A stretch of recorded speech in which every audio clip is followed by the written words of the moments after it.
Greetings from Rome. Greetings from Rome. My name is Anne, and this is my friend Kelly. She just wanted to start off with her hat that she got here in Rome. So you may have been following us along. We've been posting videos on YouTube, also on Instagram, Facebook, TikTok of our pilgrimage here. And what we wanted to do was make like a longer video put up on YouTube to just kind of go into more detail about different things that happened that we couldn't in our shorter videos. So we're gonna start off with like why the idea of this trip happened. So Kelly, if you want to explain that.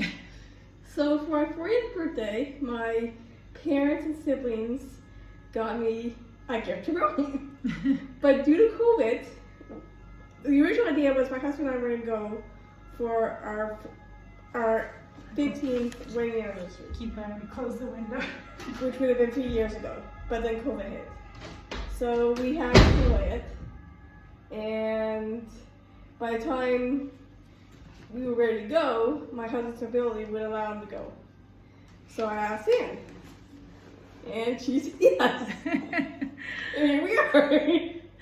And yeah, another really providential thing was I had been here before, like last summer, the summer of 2022, for like a month. So I was familiar with the area, and so it was easier, especially since Kelly used a wheelchair most of her time here. So I felt comfortable because I knew my way around, and then so adding the extra just challenge of navigating a wheelchair wasn't as difficult. I was telling Kelly too, last time I was here, it was like 40 degrees like every day. So the 30 degrees here, actually, I was like, well, it's not really that bad. So just another blessing, you know? Okay, so do you want to start and just go through our different days here? Sure. All right, so we arrived and we found our hotel. Kelly booked it. Do you want to explain anything about the hotel? It's run by nuns, which I thought was really good considering we're both Catholics and are very, our faith is very important to both of us, so it sounded like a really good place. The nuns have treated us great. We get a 4-course dinner every night. Yeah, the dinners here are, what do they say? Bellissimo. Or yeah, so we get pasta, pretty much starts with pasta every night. Yep. And then like a main dish. Meat and veggies. Yeah, and then like 2 desserts, right? Well, we get a bowl of fruit. Yeah. Every night, and then a dessert. And then a dessert. Yeah, so the meals have been great. And then we have breakfast here as well in the morning. Yep. So we rented a wheelchair when we first arrived. Yeah. And we had gotten an electric one, but it ends up, we couldn't really work it and it was so heavy. So we switched over to the one that Kelly's in now. It's like a lightweight manual one, and we just loved it. I loved it. It was easy to manage, easy to get around. Should we talk about getting around now or later? About in the wheelchair? It's up to you. Do you want to do it now? Sure. All right, so you want to explain your experience of using a wheelchair here in Rome? You know. Okay, she wants me to explain it because I did. Like I said before, surprisingly, it went really well. There was, in the roads, most times, you had a little path that you could go up. There were some times where there was a little bit of a ledge, so we had to go up. Getting off and on the metro was really easy, and people were so friendly to help. We used the metro like pretty much all the time. And again, with Kelly in the wheelchair, she got into like almost every place pretty much free, and we didn't have to wait in lines. And people treated Kelly like so well. Yeah, by extenuation. Yeah, and me by extension. Kelly, you said you felt like royalty, right? Yeah. Yeah, she just felt treated so well here. The people were so kind. The people that live here, tourists, like sometimes in the metro, there was a few times we had to use the stairs and people helped me carry the wheelchair up and then Kelly would walk up the stairs. But for the most part, we were really pleased with everything, how well it went. Yeah. And also I prayed every day to the angels to like help me push Kelly around, and literally, I'm not joking, it wasn't a burden. Like I felt like I was just going along like normal, and I credit it to their assistance.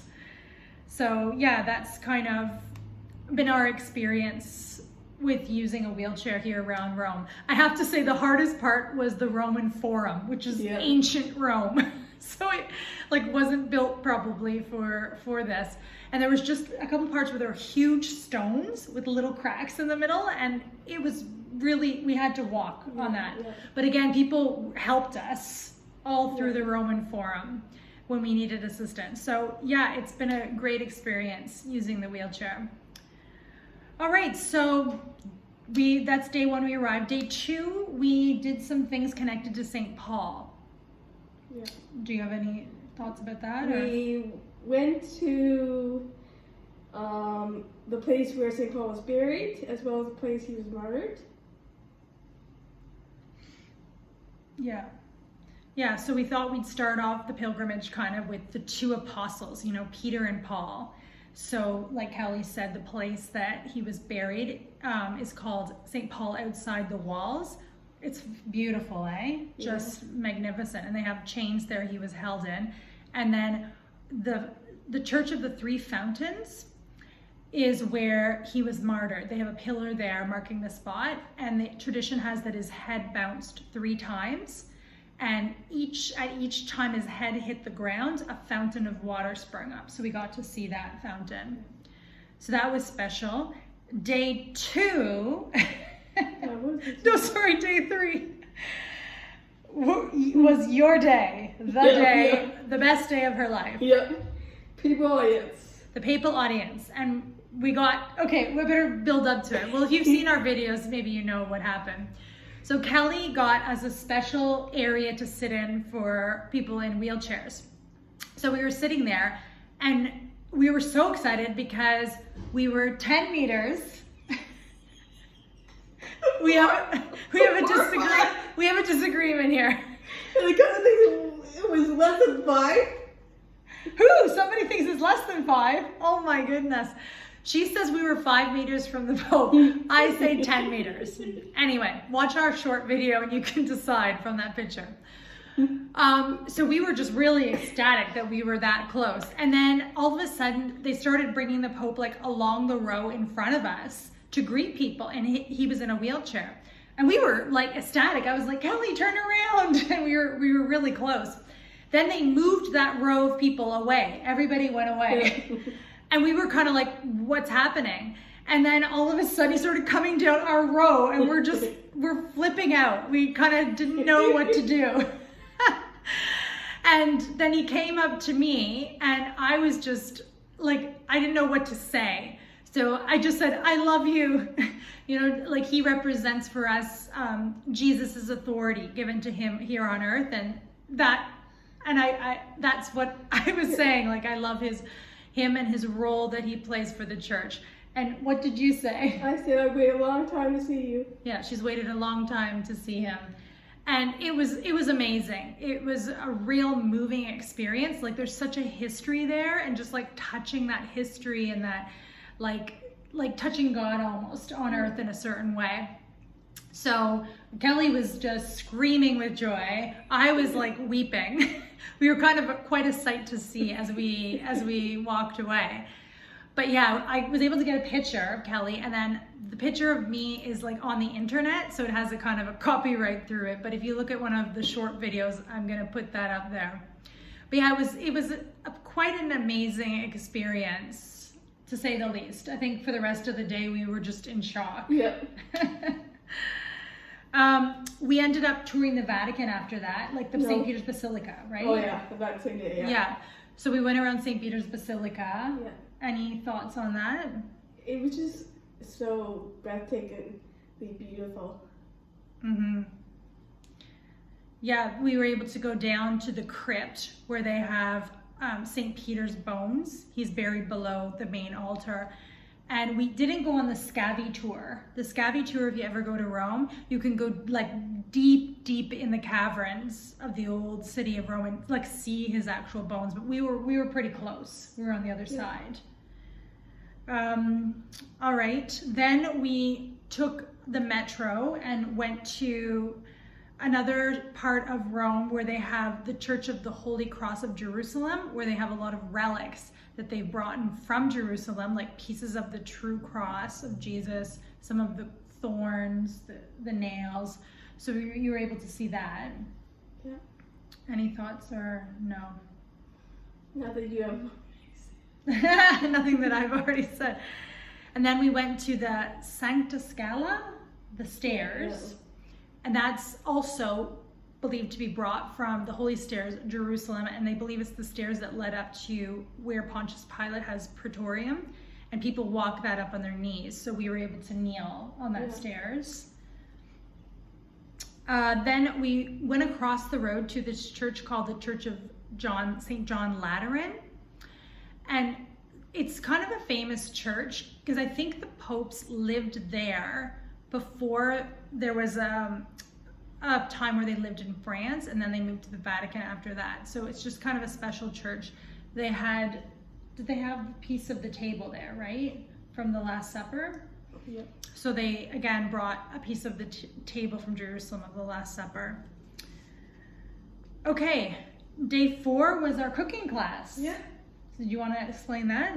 So we got taught how to cook tiramisu, ravioli, and fettuccine. And I don't know.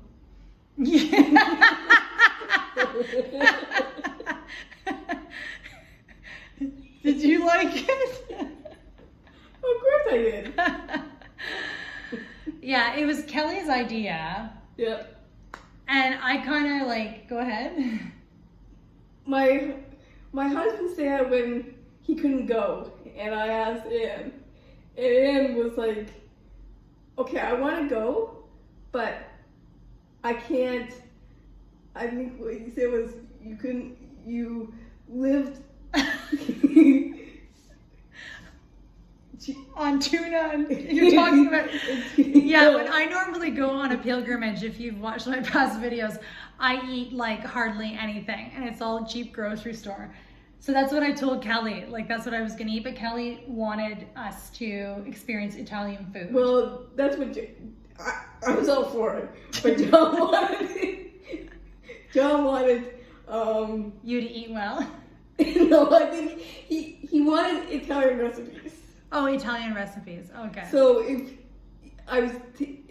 it was cooking our meals, we wouldn't be eating Italian food if I was in charge of the meals. Exactly. So he was like, "What do I have to do so I can eat the Italian recipes?" What does he have to do? He said, "What does he have to do to make sure we eat like well?" So we did eat well. So thank you, John, for that. Yeah.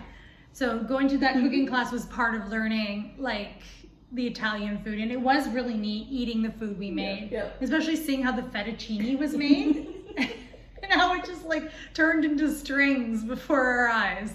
So it was neat eating the food you cooked. So it was a great experience. Anything else about the cooking?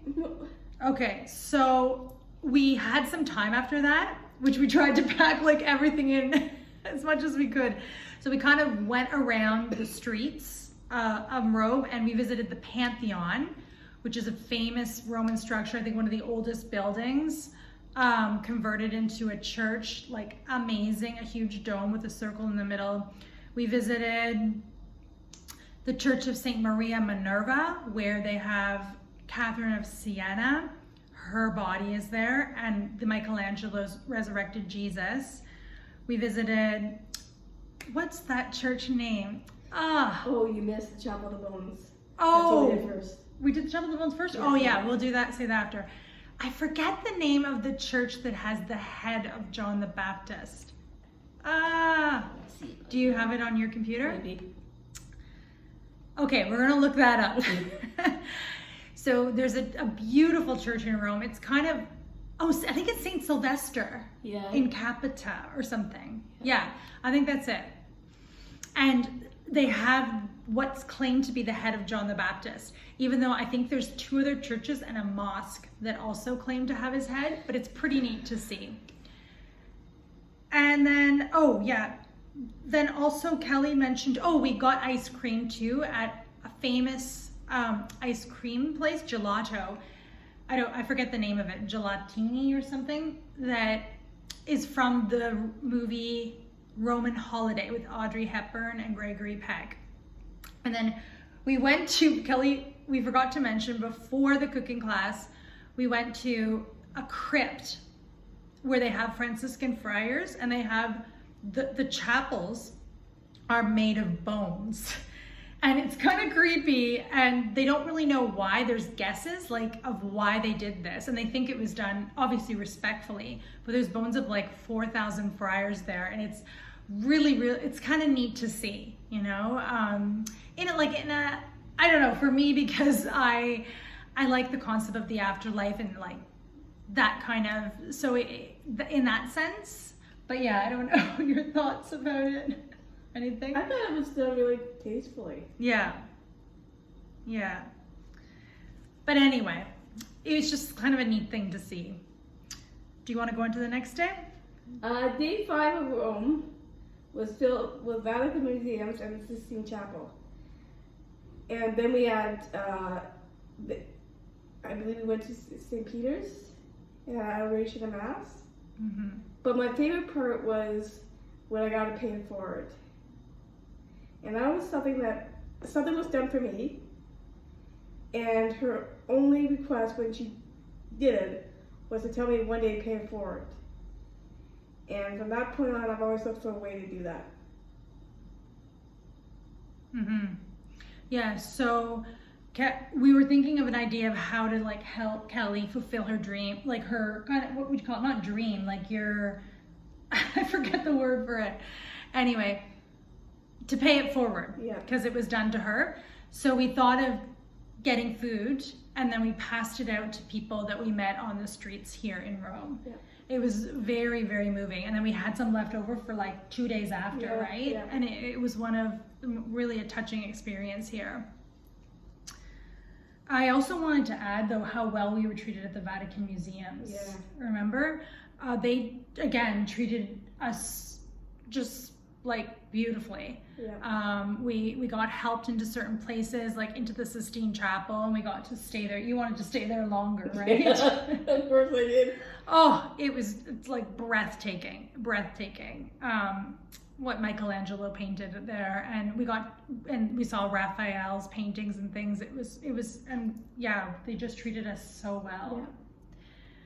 Then we skipped the line that we got. Yeah. We didn't have to pay.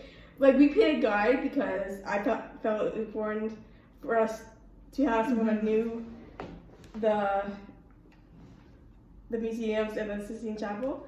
But if we hadn't paid that guide, which was money well spent, don't get me wrong, but we would have gone in free, skipped the line, all that. Yeah. But we just decided it was worth the money. It was. Yeah. It was worth it to have a guide. Yeah. It's so huge. And he was such a lovely man. Yes. Oh, he was just, we really liked him. Yeah. Okay, day 6 it's a little bit more simple. We did 4 things. Yeah.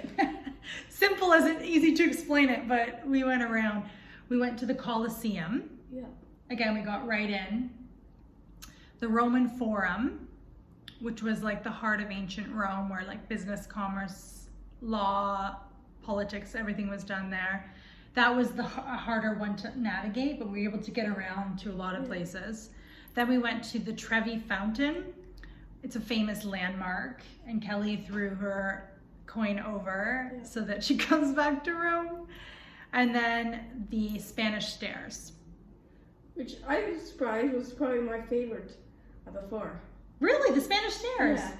I actually thought it was going to be Trevor Cannon, but I really liked. Like, I thought Spanish stairs, I'll be honest with you, I thought Spanish stairs would be a bit boring. A bit boring? Because it was just a whole lot of stairs. Yeah. But when I saw it, I was like overcome with just how, I don't know, just how neat it was, I guess. Wow, I'm glad to hear that. Because it wasn't, I'd have to say it was a bit boring for me. But it's still amazing. Yeah. Like it's one of the largest staircases in Europe and it leads up to this church at top. But no, it just shows you how everything different, everyone feels drawn to different things. But yeah, so then unfortunately, I think from all our like the wear and tear and just the exertion we were putting, Kelly started to feel under the weather on day 6, which led into day 7. Me staying home and going out and seeing sights. Which is totally fine. Yeah, which also it was really providential because we had finished everything we wanted to. So anything else we did was going to kind of be extra. So Kelly kind of stayed in and rested. And then today you were determined to like get better. Yeah. So she went down for mass, for church, to ask God to help her. Yeah. And I received the Eucharist, and when I came upstairs, I wasn't confident, and my nose wasn't running, and it hasn't run a cough for like 3 hours. Yeah. So that was amazing, and I saw you. You were worse last night than I've ever remembered. So she was kind of going downhill until she asked God for a healing, and she received it. So that's a huge blessing, especially because we're flying back tomorrow, and it's not going to be fun to be, not feeling well on the airplane. Yeah. So, okay, so what I did that day, I tried to squeeze in a lot of the churches that I had seen before. But the first one I went to, I hadn't seen before. It's called St. Clement's. And a friend of mine that I met on a pilgrimage, actually when I was in Israel, texted me when I was here and was like, you need to see this church. So what it is the church, St. Clement's, it was built in the 12th century, and it's on top of a church built in the 4th century that you can go down and see, which is on top of the houses from the 1st century Rome. So you're literally in 3 different time periods in Roman history, like at once. It was very moving, and I do highly recommend it if you ever come to Rome. It's just neat to see those different levels, to be able to be in them. Then I went to the Maritime Prison where the apostles Peter and Paul were held. From there you can see a better view of the Roman Forum. And then they have a church called St. Maria in Cosmedin, where outside of the church they have the Mouth of Truth. It's this giant face that people stick their hand in, and it's supposed to close if you're telling lies. Then inside the church they have the skull of Valentine, who we get St. Valentine's Day from. I went to see St. Peter in Chains Basilica, where they have Michelangelo's Moses. Also, the 7 brothers from Maccabees are buried there, and they have chains that they believe Peter was held in. Then I went to Quo Vadis Church, where it's believed Jesus appeared to Peter as he was leaving Rome. And Quo Vadis means where are you going? And then Peter turned around and went back to Rome. Then I tried to fit a lot in. I went to the tomb of Monica, the mother of Augustine, and then finally the Tiber River in the evening, which was really pretty. So, it's a lot to say and it's a lot to do. Want to tell them how many kilometers you... Yeah, I think I walked, was it 18 kilometers? I don't remember. Oh my goodness. Yeah, that was a lot though. 15 to 18 kilometers that day, and 40 floors, according to the little thing on my phone. But yeah, I was just kind of determined to get all those things in, and I was able to do it because I've been here before, and once you get used to the metro, even you're getting kind of used to it, right? Yeah. It's not difficult to navigate. All right, now that leads to today, our last full day. And we went back to the Vatican, and also what river is it called? The Tiber, because Ti- Kelly Tiber hadn't River. seen it. Yeah. And Anne took a long video walk around the Vatican and filmed it, and I went to adoration. Yeah, so I just kind of walked around St. Peter's and outside the square and to the Tiber just to kind of have, and we'll have a memory of it too, Yeah. which is nice, and just a video in case people want to get an idea of what it looks like. So that brings us to today. Did you want to mention your favorite part or one of them? I know there's so many, but I think you already did. The Pope! Meeting the Pope, shaking hands with the Pope, speaking to the Pope, looking into the Pope's eyes. Yeah, that was Kelly's favorite part. There was a lot of beautiful things for me, but my favorite part was actually meeting a man on the street who was also in a wheelchair with a disability. And it was the day we were paying it forward. So if you want to look at that paying it forward video short we did, it's right at the end of the man's right at the end. And it was really moving for me seeing him. He was just so beautiful. He had the most beautiful smile. And to me, he just like represented everything that's good in humanity. And I could just see the love of God in this man. So it was just really moving for me. And that was my favorite part of everything being here in Rome, even though everything was good, you know? So yeah, do you have any final thoughts on anything? Thanks everyone. I guess that's it. Okay, everyone, you know who you are in that everyone. Oh, maybe you'll make it a video. It's true. We made a short video thanking people specifically by name, so you can see that if you want to know who everybody is included. So yeah, we thank God especially, our Lord Jesus, the Holy Spirit, all the angels and saints for everything. It's just been an amazing trip. And for anyone who's followed us along, like, thank you for watching. We're happy to share this experience with you. Okay, let's say goodbye with your Roman hat. Too bad we didn't have like a glass here. Oh my goodness, we'll have some here. Here, fresh orange juice. Okay, so greetings from the Rome. God bless. God bless. Cheers. Drink that juice.